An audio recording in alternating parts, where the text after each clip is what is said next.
Welcome to the Banker Lamp. Please enjoy the video. In this video, I will explain how to make tomato soup vegetarian. This guide will help you transform a classic comfort food into a delightful meat-free dish. The core of this transformation lies in simple ingredient swaps, primarily focusing on the broth and any dairy components.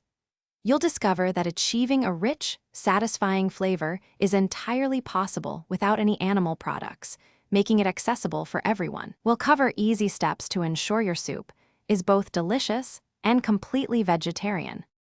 The most crucial swap is replacing chicken or beef broth with a high-quality vegetable broth. This forms the flavorful foundation of your soup. For a creamy texture, choose plant-based alternatives such as oat milk, cashew cream, or full-fat coconut milk, which adds a lovely richness. If you enjoy cheese with your soup, ensure it's vegetarian, as some cheeses contain animal rennet.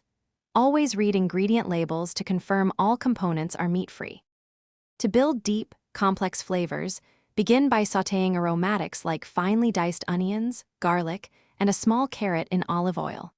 Incorporate fresh or dried herbs such as basil, oregano, and a pinch of thyme for an authentic taste. A teaspoon of sugar or a splash of balsamic vinegar can beautifully balance the acidity of the tomatoes. For an extra savory kick, consider adding a quarter teaspoon of smoked paprika or a tablespoon of nutritional yeast. Once all your ingredients are combined, allow the soup to simmer gently for at least 20 minutes. This helps all the flavors fully develop. After simmering, use an immersion blender directly in the pot or carefully transfer the soup to a regular blender to achieve a wonderfully smooth consistency.